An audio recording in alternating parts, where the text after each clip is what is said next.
ఒకప్పుడు లేస్తే మనిషిని కాదనేటువంటి స్థాయిలో ఉండేటువంటి అమెరికా పరిస్థితి క్రమంగా దిగజారుతోంది.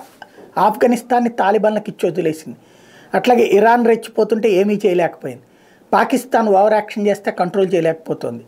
సిరియా జోర్డాన్ల యుద్ధాన్ని నియంత్రించలేకపోతుంది. క్రమంగా అమెరికా పెత్తనం తగ్గిపోతుంది, పతనమైపోతుంది. ఎందుకంటే హౌతీల మీద మొన్ననే ఆంక్షలు పెట్టింది.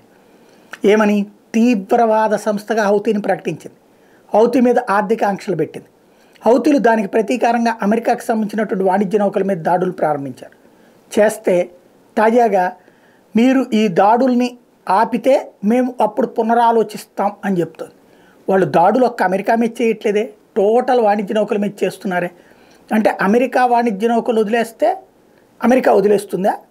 అప్పుడు ఇంకా పెత్తందారీతనం లేదా పెద్దన్న పాత్ర ఇంకెక్కడి నుంచి ఉంటుంది? క్రమంగా అమెరికా తన గ్రిప్పును కోల్పోతుంది. యూరోపియన్ ఒకవైపున అమెరికా మాటను పట్టించుకోవట్లేదు. నాటో కూడా రేపో మాపో అమెరికాని కాదనేటటువంటి పరిస్థితి వస్తుందేమో తెలియదు. క్రమంగా నిర్ణయాత్మకమైనటువంటి శక్తి నుంచి నిర్ణయాలు తీసుకోవడం చేతకాని స్థాయికి వెళ్ళిపోతుంది.